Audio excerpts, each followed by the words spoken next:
kick off. First of all, Joshua and Nate, thank you so much for spending some time with us. We had originally scheduled Hitachi, and actually much happier to have this chance to chat with you today. For the folks that really don't know you, I'll turn it over to you first to have yourselves get introduced, and then we'll kind of jump into our conversation, if that's okay.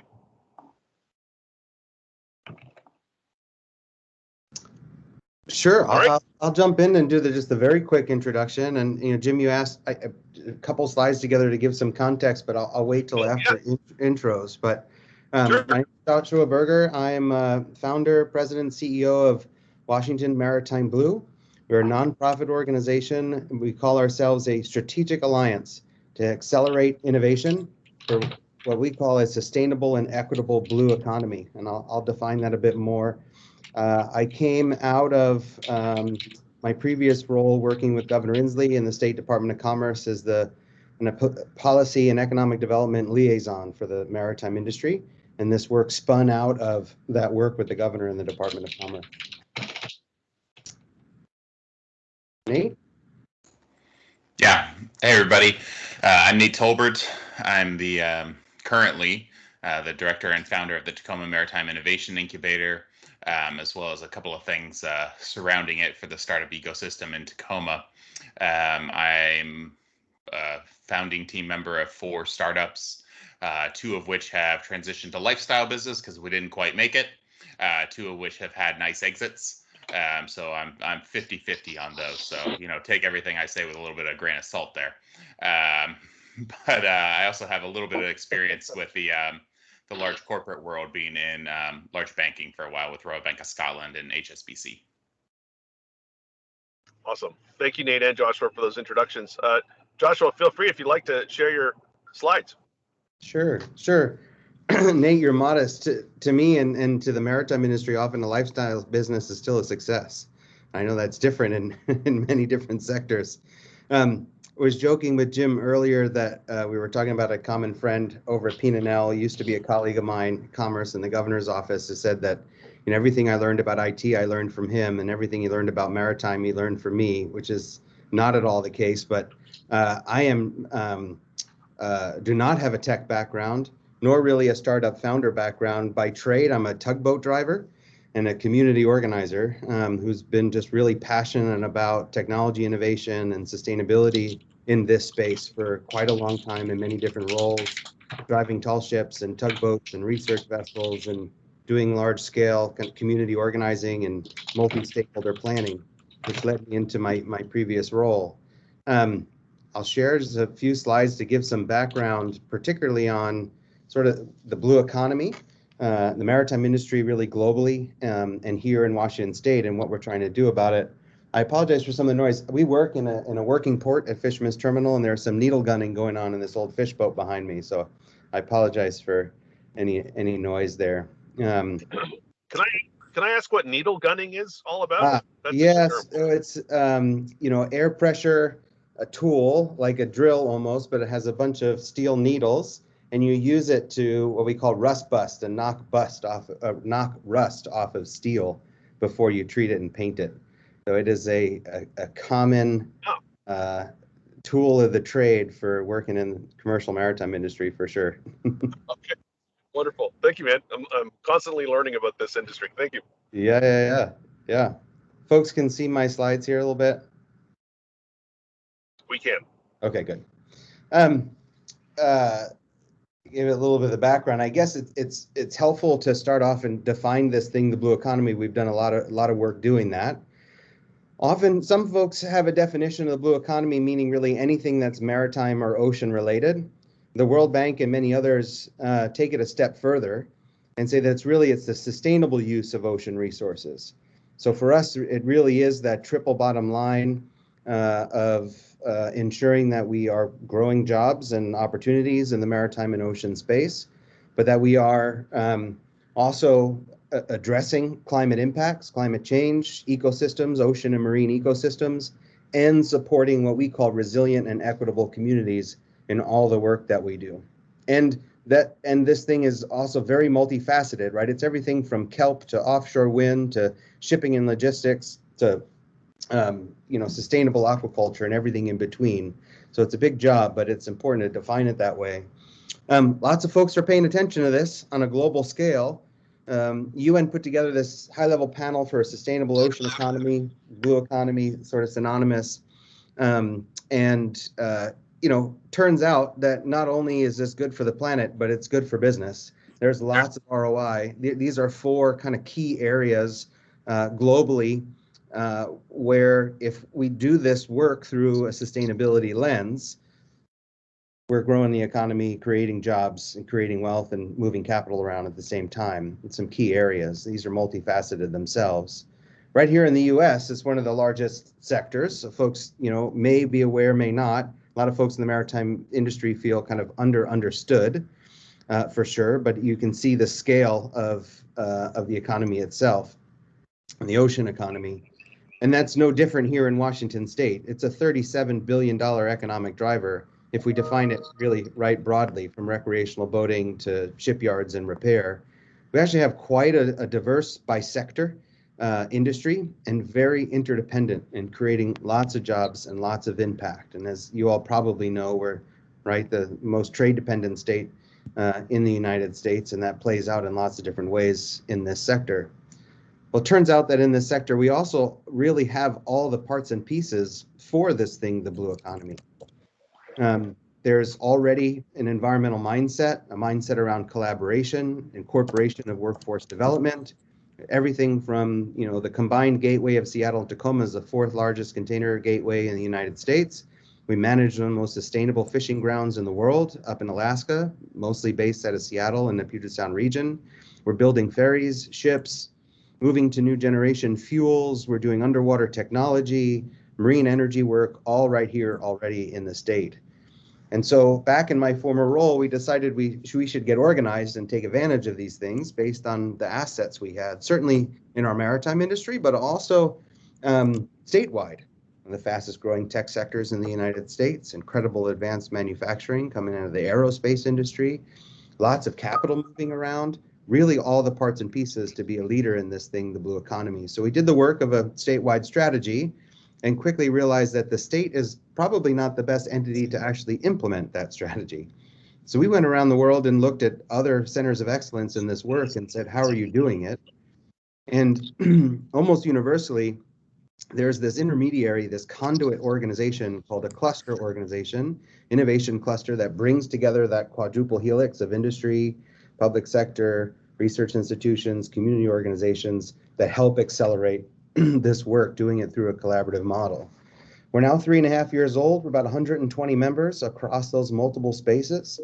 We have regulatory authorities, transit authorities, global OEMs like Kongsberg, Wärtsilä, DNV, ABB, and one-person engineering shops, and everything really in between, including our research institutions and lots of community organizations. And then we're not doing this alone. We're part of a global enterprise. In any given day, we're working with our friends in Norway, Singapore, Boston, San Diego, sharing opportunities for projects, entrepreneurs, capital, and the like, and learning from one another. So it's been really an incredible acceleration just in this ecosystem in the last 5 years, 10 years globally, 5 years here in the United States that we've been helping to lead and be a model for. I'll just say quickly how we do our work, and we'll zero in here on the work we do with ventures and entrepreneurs, but we do multiple parts and pieces of this. We have workforce programming, knowledge sharing events, and the like. We run what we call joint innovation projects. Here's some examples. We really play in that space where we're moving from R&D to commercialization, where it's hard to do a demonstration project, where you have to bring multiple members, often competitors, to the table to create something new, demonstrate it, prove out commercialization, buy down the cost for private capital. That's where we play.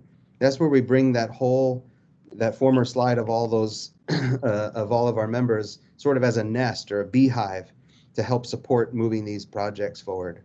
We're building a zero-emission fast ferry with a whole group of partners. We're working on reducing impacts to orcas.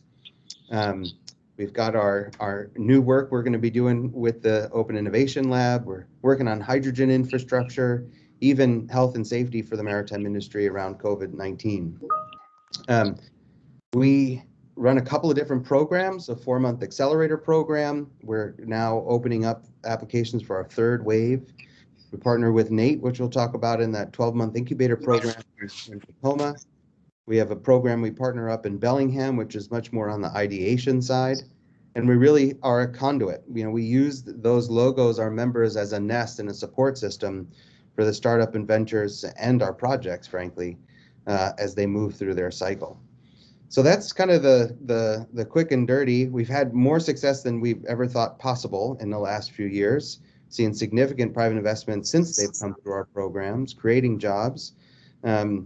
We are really state focused in that our mission is to implement that state strategy we created a number of years ago. But we accept projects, startups, members from all over the world, really. Building this region as a center of excellence for the blue economy. So if you want to do it, you really should come to Seattle. So we accept folks from Montreal and Europe and Austin, and a number of folks right here in Washington State doing this sort of work. So I'll shut down the slides because they're more boring. If I can figure out how to, I'll stop presenting. We met, we'll go into the relationship with the Open Innovation Lab, but as we got started with our accelerator in Seattle, we met Nate and the team down in Tacoma and quickly recognized the opportunities in Tacoma really as a maritime town. I mean, that's nothing new for our industry. But the entrepreneurship and the innovation and the excitement that's coming out of that region, we wanted to partner with Nate and do something really place-based. Seattle sort of, comes and goes and folks come and capital moves around. We wanted to focus in and support Tacoma, like by Tacoma, for Tacoma, with Tacoma is my new tagline, Nate. Nate is Tacoma in lots of different ways and is ready to bring his network and his deep understanding of logistics and the maritime industry in Tacoma, where we can partner and bring that nest of cluster, of our members and our infrastructure to help support Tacoma become the maritime industry it's yearning for. So I'll maybe turn it over to Nate, and then we can just get into a conversation if that works. Yeah, it does. Perfect. Thank you. Sure, yeah. I can tell you a tiny bit about my program. I think you'll learn more through asking questions and getting answers than by me talking to you. But I'll tell you the basics of the program. It's a little different than a lot of accelerators and incubator programs are. Our entire goal is just to take the little nagging costs that reduce runway for businesses and make them harder to get to that next level, take them away. So you need a fancy tech-enabled conference room to hold a meeting for something. Great, we got those. You need a wet lab. Great, we have that too. A 3D printer, we've got one. Any of these types of things where it's just these little things that if you add them up for somebody starting a startup and you're in the seed stage type of thing, which is really where we play, is actually truthfully before seed stage. Saving 1,000 here and 2,000 there and another 1,000 over here can really make a big difference on when you get to your actual success levels. So that's the concept of what we're doing. It's done in coordination with a bunch of partners. We really brought the whole community together, from the university to some of the banks to some of the the port itself and the city of Tacoma and the county, and it kind of takes a village type of thing. So that's what we're focused on down here, is having everybody get together and support people. And if you look at right now, and if you were to just Google Aquagga, AQUAGGA, you'll see a whole bunch of posts all over social media right now from people like Rob Meyerson, the ex-CEO of Blue Origin. You'll see it from Rod Rasmussen, who started Infoblocks. You'll see it from the city of Tacoma. You'll see it from Pierce County. You'll see all of us are talking about it because we made a concerted effort as a community to say, let's tell everybody about this business because they have some cool stuff going on right now. They were actually just featured. The problem they solved was on Last Week Tonight with John Oliver on Sunday. So we try to capitalize on things like that and get the whole community together to share. Anyways, that's the program. So I'll leave it up to you guys for questions. I do want to drop something into the chat, so I'm going to do that just right now. Just since we're talking about ports, I think it's important to know that ports are one of the only things in the entire state that are entirely focused as their primary purpose on economic development. So for a lot of you guys out there, helping you is actually one of their stated goals. Building economic development is something that they're empowered to do. And that link that I put in can tell you a little bit more about that. Wonderful. Thank you, Joshua and Nate. Sorry, go ahead. Well, I to add for context and tie back to the 5G lab, and Jim, maybe you were going to get there, is, you know, what we recognized when we had the chance to meet Jim, and we saw that the field lab that had been developed up in Snohomish County, Nate, you know, came to and said, hey, wouldn't this be really pretty amazing if we can put a field lab in Tacoma, right? Support these companies. We've got all sorts of 5G enabled technologies that's coming into the maritime industry that's necessary, that our big operators need. Let's set up a field lab, and so we can, you know, be the place that attracts IoT and 5G enabled technology to the maritime industry. There's no place else in the world or in the Western Hemisphere that's doing that. And then that quickly grew to the idea of, well, geez, let's put a whole 5G network over the entire Tacoma tide flats and see what that might look like. So we're in that process now of kind of diving in, working with all the partners. Hopefully we're going to be flipping the switch on a detailed feasibility study here and really start to look at what the use cases are and what the technology requirements will be to build this thing. Certainly to support the operators that are there, big terminal operators, manufacturers, and the like. But to Nate's point, if you want to build 5G enabled devices for the maritime industry, you got to come to Tacoma. The lab is there, access to U.S. markets already. The country of Finland is ready to invest, and you know they're way advanced in a lot of this work, so they want to do an exchange program with us. This could really blow up pretty quickly as the place to come to build IoT and devices for the sector. So this is our introduction and connection back to Jim. Thank you, Joshua and Nate. The context was fantastic. One of the questions that I often get, and I don't think I answer it well enough, is the Northwest Seaport Alliance oversees port operations across both Seattle and Tacoma, but it's not really clear what the differences are between the Port of Seattle and the Port of Tacoma. Can we start with just how do you think about the Port of Tacoma in terms of the commodity freights and stuff that it does versus Seattle? Yeah. And then size, obviously. I think there's a difference. Why don't you start, Joshua? Yeah, maybe I'll give the bigger context and the difference between the ports. And Nate, you can get really into Tacoma in its unique way. But the Port of Seattle and Port of Tacoma are separate entities, right? They're public development authorities, so they're run by independently elected commissioners. They have their own tax authority, and they have their own lines of business, right? And the Port of Seattle not only operates the seaport, but they have recreational marinas, they have grain terminals, they have some real estate plays, and then the airport, right? Multiple lines of business the Port of Seattle works in. The Seaport Alliance came to be because the ports of Seattle and Tacoma had been competing for container terminals, right? For container traffic, competing for years and years, to the point where nobody was really able to invest in any capital to modernize these terminals, and the industry was changing quickly. Bigger ships, bigger investments, bigger capital needed. Neither of them could invest because they were spending their time competing with each other. So they created the Northwest Seaport Alliance as a joint, basically a joint operations venture that manages all just container operations between both ports. So Seattle still separately operates the airport and cruise industry and fishing terminals and the like, but combined, the container terminal operations are now combined between the ports of Seattle, Tacoma, and it's managed by the 5 commissioners of Seattle and the 5 commissioners of Tacoma together. Nate, do you want to talk specifically about what makes Tacoma unique? Yeah, I can also tell you like why this happened, like specifically. So I'll give you an example just from my family. So take Sealand. There used to be a ton of ocean carriers. Right now, they've kind of they had this kind of race to the bottom in pricing, and nobody knew how to compete against each other except based on cost. So they had horrible salesmen, and they just ended up killing each other and having to merge. So now there's not that many steamship lines left. They've all kind of formed into these conglomerates. But go back 20 years ago, there are quite a few more. And each port is looking to get them to go through their port. So if you take Sealand, which was a pretty large carrier, they were in Seattle. Well, my family, we moved Sealand, helped them move to Tacoma instead of Seattle. And we took a nice commission from that, and we moved them all the way down there, and a different terminal took over the operations of all of those ships that are flagged Sealand that are coming through. And then a couple of years later, we helped move them back to Seattle and did the same thing. And they got a tax break on both ends, and they got a whole bunch of stuff. And this competing against ourselves is the same thing that has cost those steamship lines, right?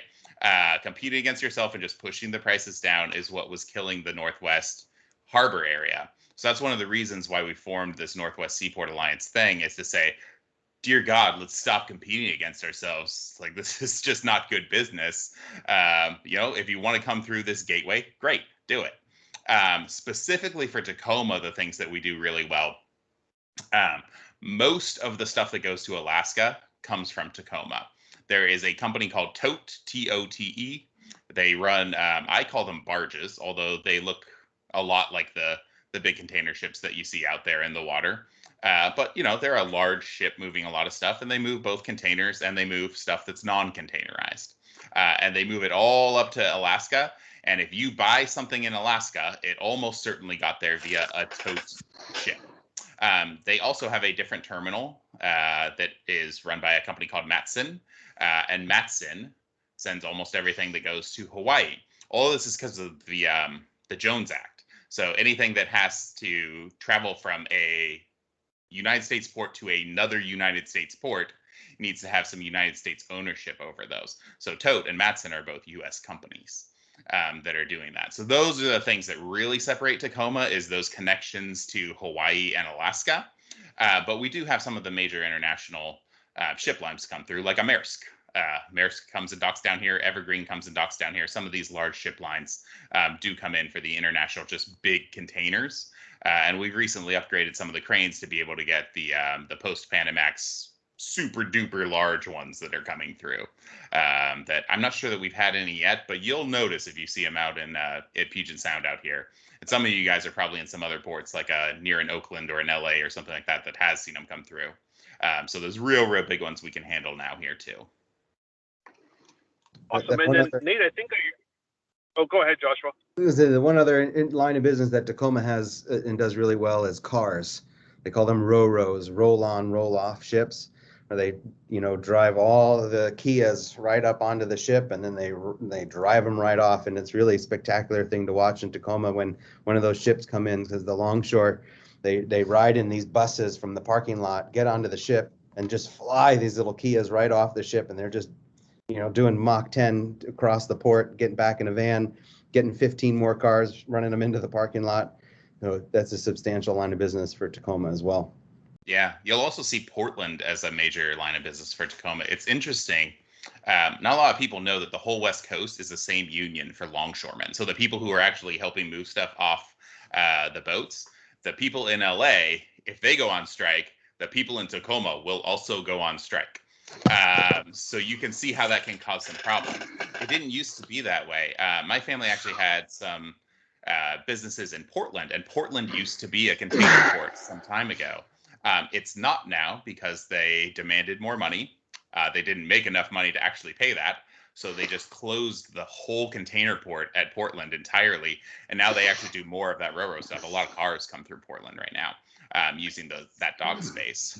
But anything that's containerized and heading for Portland probably comes through Tacoma right now. Some of it actually even comes through Oakland, which you can imagine how annoyed the person buying that probably is when they have to pay to truck it from Oakland all the way up to the Portland area. Are you guys open for questions? Nate, yeah, let's go for questions. Absolutely. Hey, so you brought up a really interesting subject there on the ro-ro. I hadn't heard that term before. That's cool. We're seeing from our side some of our innovation partners bringing automated parking solutions for vehicles, where they can adapt the vehicle quickly to just drive itself to a parking spot and then be done. You mentioned a few meetings ago that that's interesting technology, but application of it in the labor market might be a challenge. Can you just comment on that and how you think that might play out? Or the people who do the so somebody literally, well, let me back up. If you buy a car from your car dealer, it probably doesn't have 0 miles on it. It probably has 1 or 2 at least.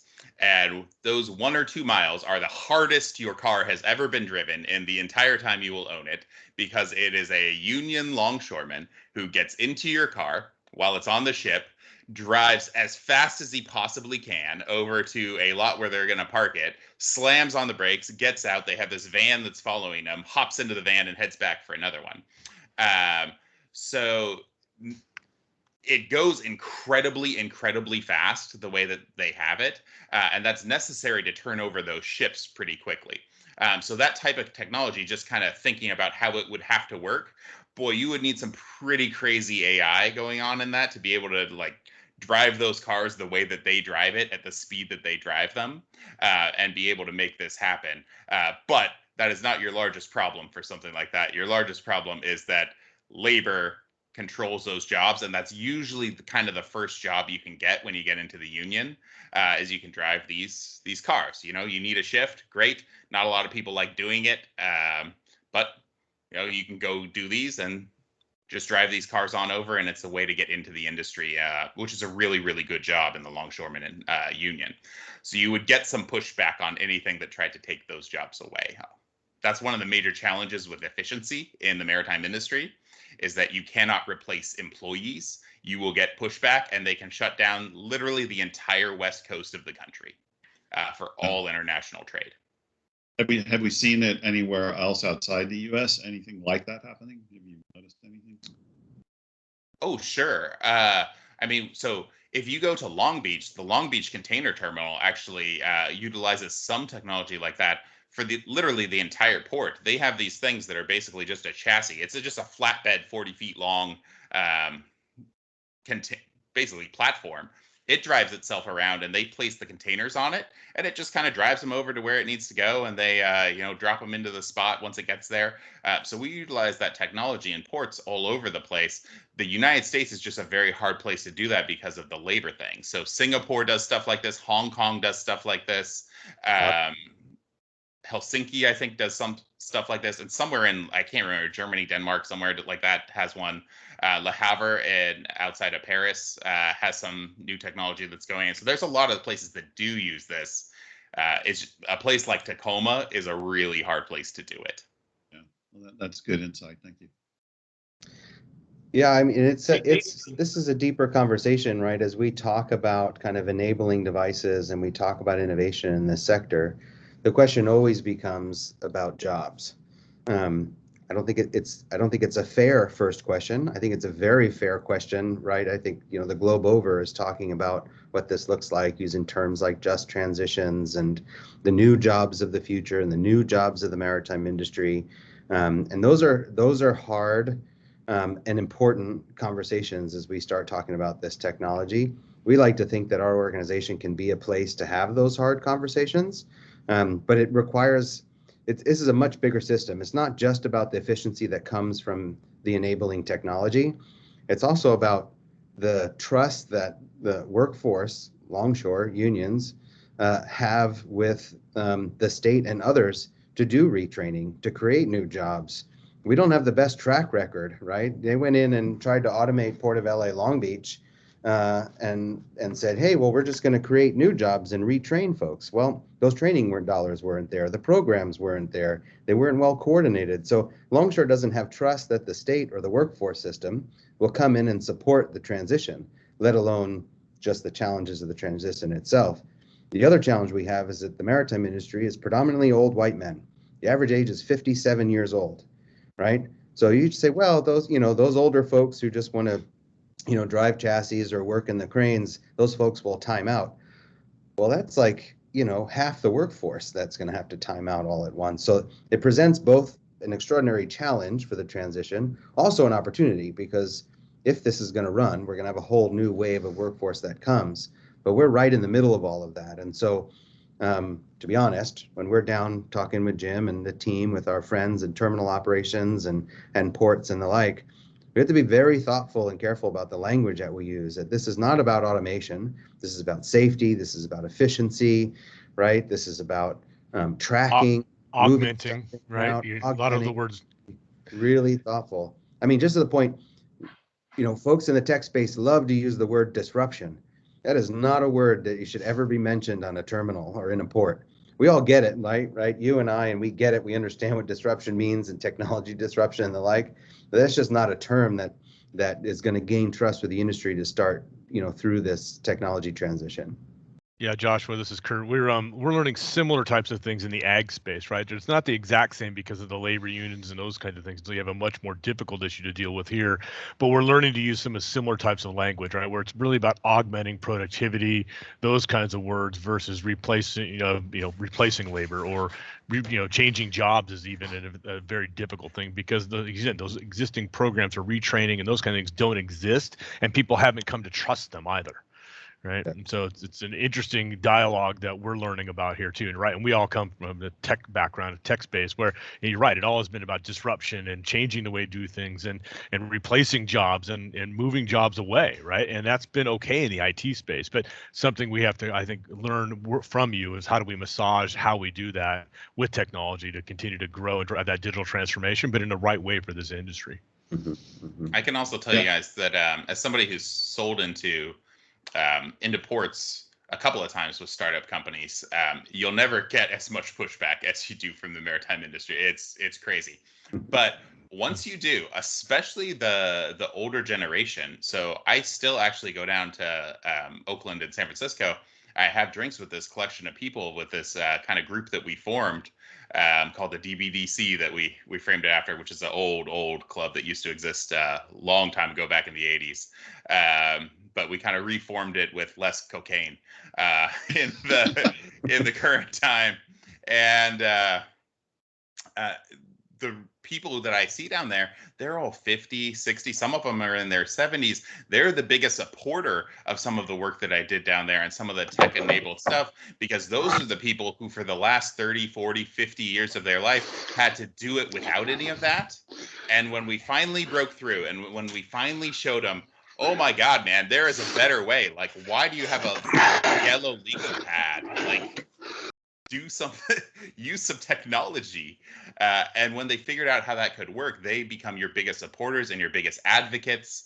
And those are the people who were going around and telling everybody about it. One of those companies that did have an exit, that is exactly how it worked. We got a couple of people who were in their 60s, who knew everybody else there was to know, who loved it because it finally made their life easier. And all of a sudden, we got more business than we can handle. Interesting. So I think there was a question that somebody just put in chat. I missed it. I'm trying to. Jim's actually transitioning from the parking garage up to his computer right now. So who had the question? Was that Metrola? That was Chris. Go ahead with your question. Yeah. So what we do at Metrola is we allow the utilization of LiDAR and along with it potentially video combined with it. And LiDAR has some interesting properties. And from a security standpoint, I would think the ports would be really big on security, and it has the ability to recognize and identify objects, identify matter out of place, identify things using AI, to say this doesn't look normal, and it could flag, the right people. I'm just wondering. And the other thing about LiDAR is it can work day or night, rain or shine type thing. It's because it's using laser, not visible light. It also doesn't compromise the person because it's not doing facial recognition, which could be good or bad. But a lot of places, they don't like the idea of video, looking at and identifying people's, personal attributes. But I was just wondering, is this an area that we should discuss, particularly when you talk about spreading the 5G capability, like out in the Port of Tacoma?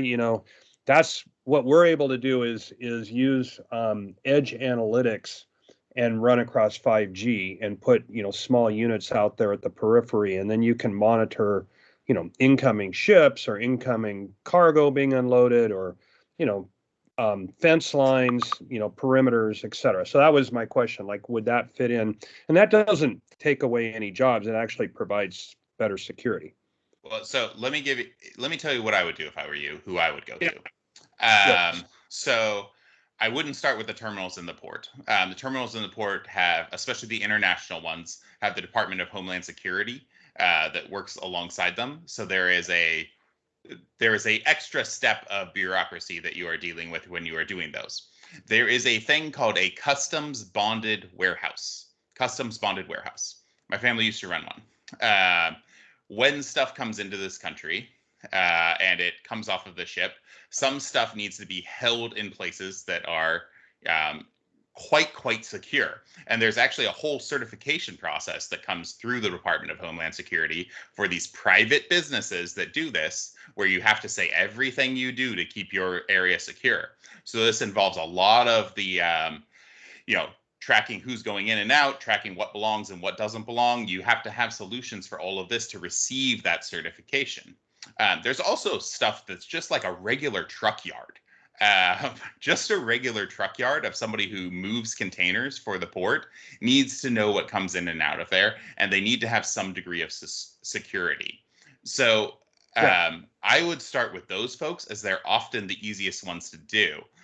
The other ones that you might do, although there's quite a few fewer than these, there are a select grouping of companies that do searches. So if your container gets flagged and you need to do, basically, it's not just we run it through an X-ray to see. It's, hey, we're going to unload everything you have and see if we can find some drugs or some, human people being smuggled, or something that should not be coming into this country. So sometimes we unload entire containers. There's only a few spots that do that. They make so much money and they spend a lot of it back on security, but they have basically unlimited budgets. If you ever go to the port conferences or something like that and you see a guy handing out cigars, guarantee he's one of the guys who runs that, or a corporate insurer. Those are the only people that have that amount of money that they're just pulling these massive profits. So I would start with one of those, the customs bonded warehouses, the large truck yards that have, are able to charge a premium because of their security, and then the folks who do the customs work, actually unloading and checking them. Okay. I mean, and Nate makes a great point. He knows where those entry points are, which is phenomenal. But I think you're exactly right, generally, right? In terms of port security opportunities, environmental and data management is also a big area.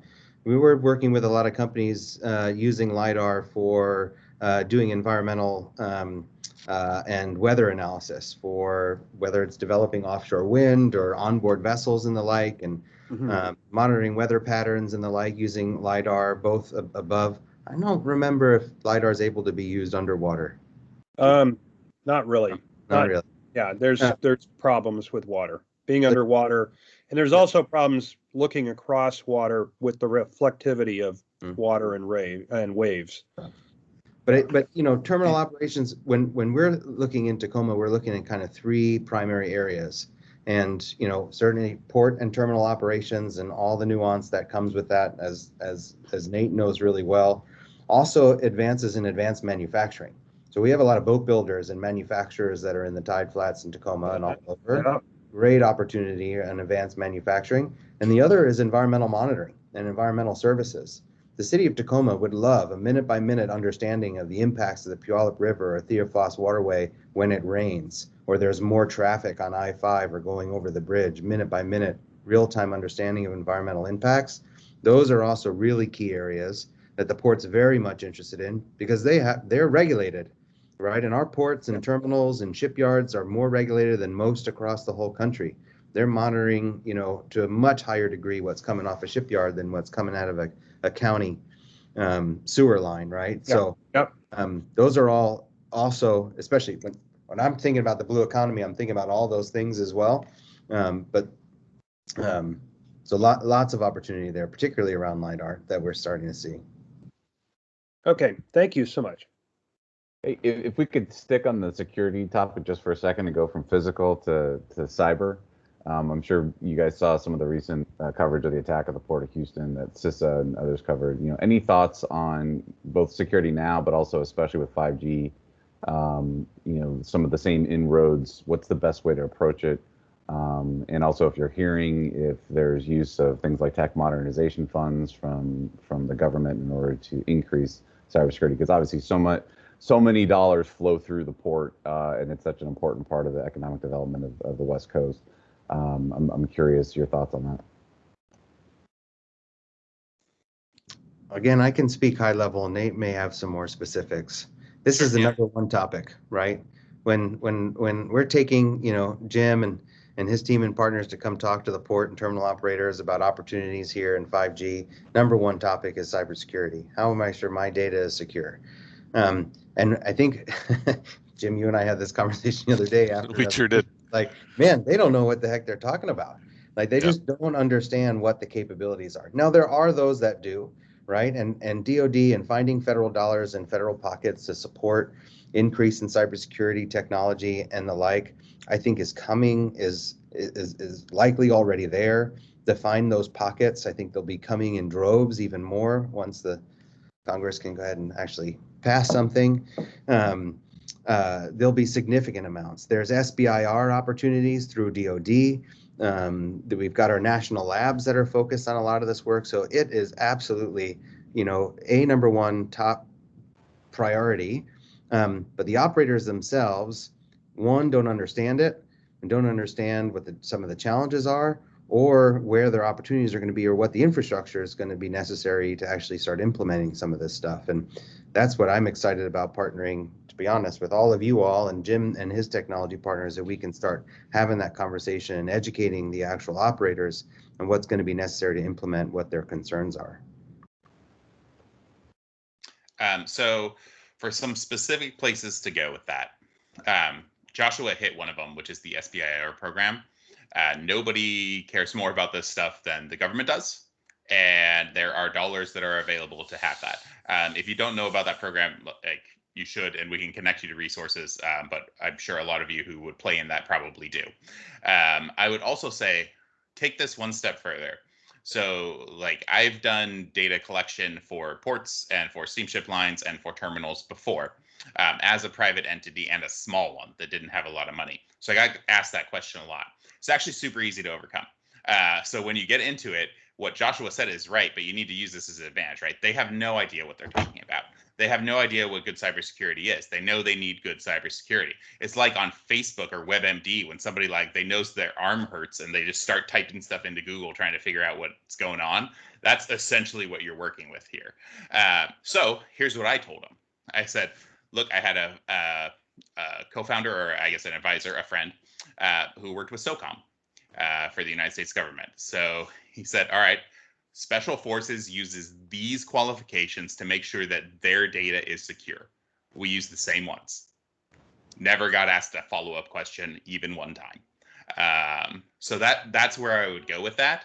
I think if you're selling something that's in the cybersecurity thing and you're doing to do it, balancing against something that they already know, right? Something that they already know and trust, and trying to phrase it in that way is distinctly to your advantage. If you can say, like, yes, I know that, so, come and talk to us at Port of Tacoma. Here's what Port of Tacoma does. Well, as soon as you say Port of Tacoma has these things that they do that are their requirements, and you go to Port of Oakland and you say, we meet all of their requirements, you probably won't get a lot of questions. We meet all of Long Beach's requirements. Great. You won't get questions when you go to Houston and Savannah and New York and they're on it, so on and so forth. Make sure your sales is phrasing this in a way that they can really understand, or you will get literally nowhere. And it took me a long time to figure that out. That's very helpful, and also it seems thematic with for everyone on the call is present things so they can be received by the persona of the potential customer. With regards to approaching the port, what would be the right entity? Is this going back to the feds and coming in through CISA, or is it something that there's somebody that we should approach now to have those conversations? And also, for clarity, this is selling cybersecurity. Yeah. So if you have a port that's near you, that's a really great place to start with. I don't know, where are you located? Seattle. Yeah, perfect. Okay, so ports of Seattle and Tacoma are great places to start because they have, as we kind of mentioned, they have a duty, Port of Seattle, for all of King County to provide an economic benefit, which includes, trying to promote some of the private businesses that exist there, as does Port of Tacoma for Pierce County. So if you're in Seattle, Port of Seattle is a really, really great place to start.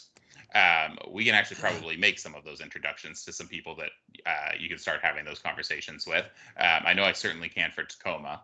I would start with, somebody lower down in kind of IT, not even the IT head, and just have conversations with them, right? Just talk to them about what they know, get a lay of the land, understand what they already understand and what they don't. Because I think you'll find that some of what they understand is not true if you come from a tech background. So some of their understanding is just flawed from the beginning. And then some of the stuff is just big blind spots. So identifying where that is up front is a really good way to go. Then you need to completely reverse your approach, in my opinion, and work from the other direction. So start with those little guys and go right back the other way. Joshua was laughing because I just did this, and a bunch of people are mad at me right now. But if you go back the other way, send an email to somebody who is that you find on the port leadership thing. Their emails are all posted. They're all public employees. They work for you. If you're in King County, you're a taxpayer in King County, they work for you. Send an email. They will respond. I know it might look like some of those people's titles, they won't ever get back to you. They will. And what's funny is I actually get told all the time by both city governments, county governments, and port people that they are there to help people and no one ever asks. And it's a complaint that they have. No one ever asks. No one ever tells me hey, I could really use some help with this. Seriously, just ask. But do it once you already have enough information to have a very intelligent, very specific, well thought out ask. Got it. Thank you. And that's why we're starting to see the Port of Seattle is the prime funder of our Maritime Blue Innovation Accelerator in Seattle. They want to see this work. They want to get introductions. They often don't know how to do it, which is why they contract with folks like Maritime Blue and create incubators like down in Tacoma, because they need a conduit, right? The leadership understands they need a conduit. The leadership understands they need to invest in this, and they need to do it with folks who know how to support folks like yourselves and get them to the right places. So it's wonderful. We have commissioners come and speak at our events all the time, and that's all great, and they're bought into this work and the pathway to do it. But then the next step, and you could go either way, and I really do like and appreciate Nate's approach. It's start with the folks who are procuring the Seattle Port of Seattle maintenance team, so we can get the folks who are building zero emission maintenance trucks and with a new lease business plan, get them right to the folks who are going to procure that, who are going to buy that technology, right? Who are thinking about that every day, and then reminding them that it's part of the commissioner's strategy, right, or the executive strategy at the same time. And so that's why we exist, right, in that place. Folks like Nate and myself and our teams is to help make those connections and relationships on both sides of that spectrum. If I can, this is the first call in a long time where I've had actually fight to squeeze in a question, which is a good sign. But one of the questions that I had for you is, there are busy ports around the world. 6 of the top 10 busiest ports in the world, according to an article I read last night for today's session, is in China. The busiest port being Shanghai at 40.6 TEUs a year, according to their stats in 2018. Compare that to the busiest port here in the United States, which is LA, at 9.46 million TEUs. That's 4 times bigger. When you guys think about this common vision that we're working towards, labor, yes, has a component in the unions and all the other fun stuff, but there's also there's a lack of IT understanding too. And Nate and Joshua, you both kind of touched on this, right? The level of IT know-how is relatively low, and in many cases that's also a hindrance. But I'd love to get your perspective on how Tacoma compares, let's say, to LA in terms of just the culture of the port itself in its desires to change and evolve and be more competitive in the world scene. So I was actually just talking. I'm helping one of my companies sell into Port of Long Beach right now. So I was actually just talking to one of their commissioners, and they are very different than Tacoma. So Tacoma does not say a lot. They are kind of quiet when you ask them questions. That's kind of just the culture that exists in this whole community as a whole. We'll do stuff, and we really will. But we don't like talking about it a lot first. We like to just do things. Long Beach is annoyingly the other way, and they come up with a million plans and then execute on some of them. Yep. You will see, like, they have big dreams for what they want to do, though, and a lot of money that flows through them. So if you were looking at a port that you just flat out can't ignore, yeah, LA and Long Beach you can't ignore. They're too big. And by the way, those are two different ports, LA and Long Beach. I know they touch, and if you look at them on a map, it looks like it's one port. It's two ports, LA and Long Beach. But they together create the largest pathway into the United States, certainly anywhere on the west coast of this entire continent. Yeah. So when you go down there, they do partners with like GE and say, hey, can you build this cool thing for us? They do partnerships with, like financial companies and say, hey, can you build this like new financial tool for insurance for our workers? And, anybody who has a really cool idea, they will try it. I warn you up front that they do a lot of talking about it and will listen to your idea, and you will get some of the way through the process. And then 95% of the time, you will have used 6 months of your life for not much. So that is my problem with working down there, is I don't like how much they do the conversation. So I would recommend everybody starting in a different port than something like that. Somebody who is anxious to change their position in where the ports are, right? Oakland is a really, really good one. Oakland a lot of times gets skipped, right? You can go north up here to Seattle, Tacoma. You can go south to LA, Long Beach, and Oakland's just kind of there. Plus, it's in San Francisco, and prices are insane. Like, you have something that can help efficiency. Good God, they need it. They're losing a competitive advantage. Talking to us up here, well, we are losing competitively to Vancouver right now and Prince Rupert on a variety of different routes. Okay, how can you help change that? That's a really good conversation to have. You talk to LA and Long Beach, they just want to figure out how the whole place doesn't burn down. And if you can figure that out, great. Like, if you can figure out how to not stack chassis 15 high so that when you take them off, they're all bent and hard to use and hard to get a container into, great. They want to talk about it, and then they still won't do anything. This is one man's opinion, by the way, just my take as somebody who's done some of this stuff, but at least sharing a real world, have tried to do this before. What's really unique, Nate, and you just touched on this between yourself and Joshua, is that you're not sort of on the outside of the industry talking about what you've seen. You've actually worked directly in the industry. Joshua, as yourself as a tugboat driver, and Nate, your family's business. And so the insights that you're sharing today is really derived from your experiences in being in the port world for as long as you guys have. There was a last question from Bob. Bob's from our team at Ericsson, and he asked, how did the folks at LA or Long Beach get the automated flatbeds in, given the labor pushback that you've seen before, Nate, that you talked about? Yeah, they just did it. They just said, we're just doing it, and screw you. It's basically how it started. I went on a tour. The guy who actually did that and was in charge of that project gave me a tour around it and was sharing some of what he had as the pushback. First of all, this thing is not going to be profitable for about 20 years. So it's not going to have been worth it for him to have done this until about 20 years from now. Wow. There was this weird intersection of people who did not care about making labor mad. They threw him a couple of things about hey, you can do the maintenance on it, and hey, you can, there will be better, higher paying jobs that we will create, a lot of which did not end up being true. So they had some benefit of being able to not be 100% truthful because there was no example before them, which was helpful.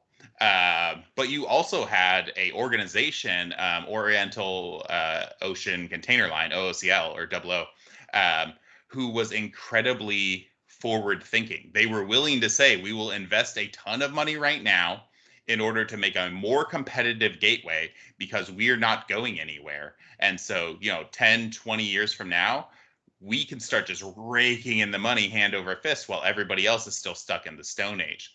And if you look at how long it takes a truck to get into that terminal right now, the average wait time is about 2 hours in LA Long Beach right now, that it takes a truck from when they get in line to pick up a container to when they leave with it.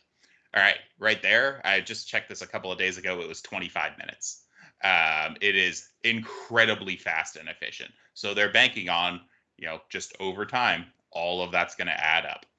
But, that conflagration of people who are so forward thinking and no example to prove some of the a little bit BS that they were saying wrong I'm not sure it can happen again. Yeah. Yeah, this is definitely a long journey. One of the areas that I'm super excited about with our efforts together is that, and you nailed this earlier, Joshua. We started off with, hey, wouldn't it be great to build a field lab with you guys? And it kind of blew up to the entire tide flats. But that network itself is the proving grounds where we could have some of our companies you guys get to work with really start to show some capabilities there that the port and the port community could look at, from manufacturing to logistics, and eventually adopt over time. Josh, you had the last question of the day, my friend. We've only got 2 minutes left. Joshua, Nate, nice to meet you. I'm the new comms guy for the lab. Looking forward to working with you guys in the future. Quick question regarding what you're doing now, or what you are enabling, the stories around the huge delays, the cargo ships stacked up from Puget Sound all the way down to off the coast of Long Beach. Is there a story there in either what you're doing currently or where you are going that would help alleviate that we could potentially partner on to tell at some point through the media? I think there's absolutely a story there. The challenge that we hear and the response we get back from the terminal operators and the Seaport Alliance themselves is, look, we have to manage what's on fire right now. And so it's hard for us to think about how we're going to invest in the future because we have so many things on fire. And the things that we keep trying to tell them, and this is frankly why kind of Nate and I and our programs exist, is, look, let us do the work for you. Because if it's always something that you are going to worry about tomorrow, it never becomes something you do today. And that's sort of the mentality that we have. And so what we're keep trying to tell our friends across the maritime industry is that's why we're here. We kind of want to buy down that cost, buy down that capital, intellectual capital, social capital, financial capital, to start making some of those investments, prove things out for you so that we can eventually flip switches and solve problems that you're feeling today. But those are exactly the stories. Why do we have 14 every anchorage in Puget Sound filled to the brim?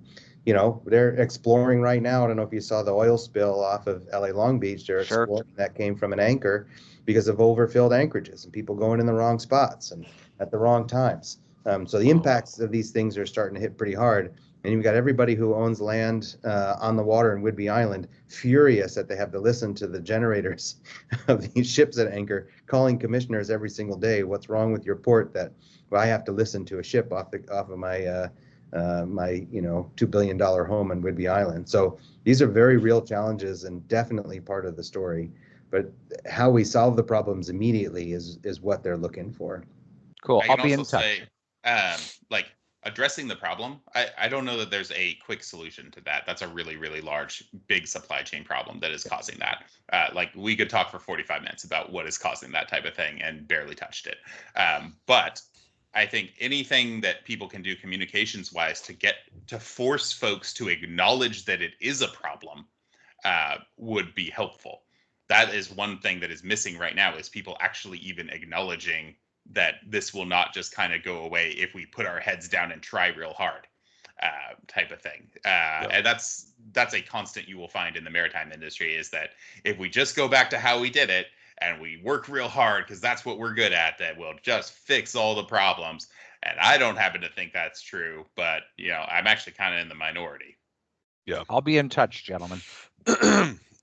Bob had a question real quick on the infrastructure bill to address the ports, and I think Joshua goes without saying that's actually part of our collaboration post the feasibility study. So that's absolutely the case. Well, hey, Joshua and Nate, thank you so much for your time today. We learned a ton. Very engaging conversation with our teams and our partners. So thank you again for offering your time to be with us today. We appreciate it. We look forward to our partnership as well. Love it. Excited where we're going. Thanks. Anytime, everybody. Yeah, likewise. Anytime. Thank you, guys. Have a good rest of your day. Cheers. Right. See ya.